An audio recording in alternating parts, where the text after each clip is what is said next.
Hi everyone, welcome to video 7 of absolute value equations and inequalities. So this video is going to serve as kind of a glimpse into your pre-calculus course. Before you have the graph of the function for absolute value, and we're going to talk about how things change when you start to maybe add or subtract numbers both inside the absolute value function and outside of it. So our first glimpse, let's go ahead and do one where y is going to be equal to the absolute value of x minus 2. Let's see what happens. So as we can see here, when I do x minus 2, my graph looks like it's pretty much the same, but it's shifted over to the right 2 units.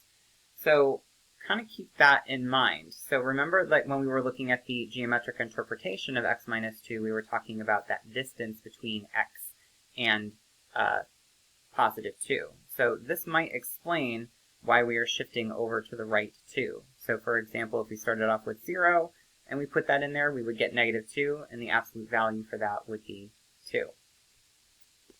We could also flip this around and say, well, what happens if we do y is equal to the absolute value of x plus 2? That actually shifts everything over to the left 2 units, because again, the x plus 2 would be talking about the distance between our variable and negative 2. Remember, we could rewrite this as x minus negative 2. So I'm going to go ahead and get rid of this one. But let's talk about now what happens if I add or subtract values outside of the absolute value. So for example, let's do minus 5. Oops. Sorry, let me repeat that. Y is equal to the absolute value of x minus 2. We're going to close that, and then we're going to do minus 5 after. So notice now that the tip of my absolute value function, this is also called the vertex, not only did it move to the right 2, so signifying what happened inside the absolute value, but now it moved down 5 units, so signifying this minus 5.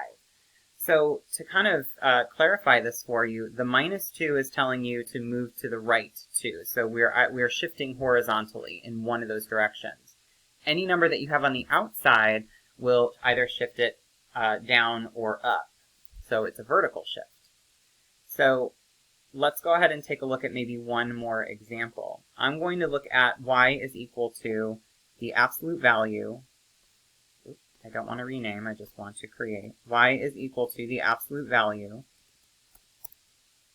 equal to the absolute value. Sorry, I'm having a little trouble here. I'm going to do x plus 3. So x plus 3 means that I'm going to shift it over to the left 3 units.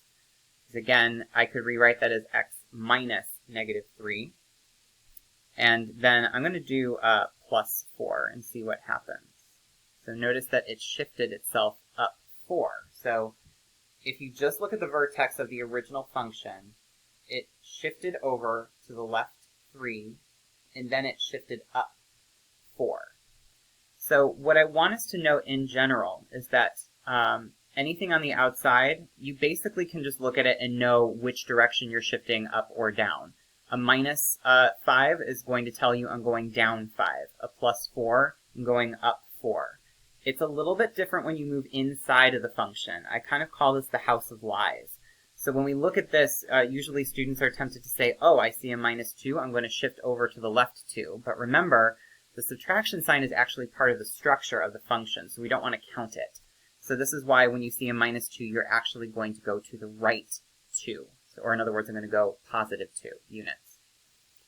So this kind of leads us to a general structure for the absolute value in terms of transformations. Transformations are when we shift and move the graph around, so what you just witnessed.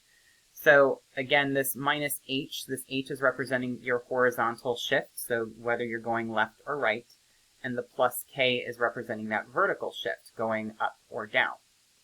There's also going to be a situation where you might multiply your absolute value by another number, and we denote it with an a. So in case you're wondering what this does, I'm actually going to show you that next. So to show you, I'm going to do a little bit of animation here. So I have a slider here denoted as a is equal to something. So I'm going to call that up. So here's where I'm going to play around with it. It's going to be on the right side of your screen. So a is going to represent a number. Right now, a is representing the number 1. And what I'm going to do now is I'm going to put a into this function here.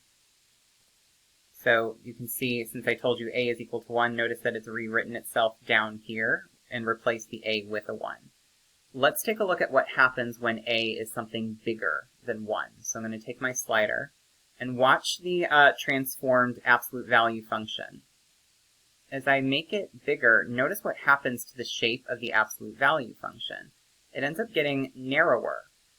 Okay, so essentially what I'm actually doing is when I multiply, or when I use a number to multiply with the absolute value function, if it's bigger than 1, I'm essentially telling the function to grow faster. So as you can see, by growing faster, it kind of shoots up and kind of creates this narrow V shape. So the other situation that I want you to be aware of is what happens if I use a purely decimal number. So by purely decimal, I mean a number that's in between 0 and 1. So let me see if I can get there. Let me see if I can get back to 1. Sometimes these sliders are a little bit tricky. Okay, I'm back at 1. So take a look at that shape. And now as I move further down, so as I use smaller numbers, look at that. So my absolute value actually widens out, because where before, if I'm using a number that's bigger than 1, I'm telling the function, grow faster, grow faster. Using a decimal, I'm now telling it to slow it down. So as you can see, it kind of blooms out at a slower rate. So it kind of takes its time. That's why it's kind of wide and open. The last item that I want to talk to you about with regards to this a, so essentially it's talking about that rate of growth on your function. Or in other words, it's also a factor that can either stretch or compress the shape. Look and see what happens when I start making things negative. So when I use a negative fraction, automatically the function now flips. So your v is kind of looking like an a without the bar in between.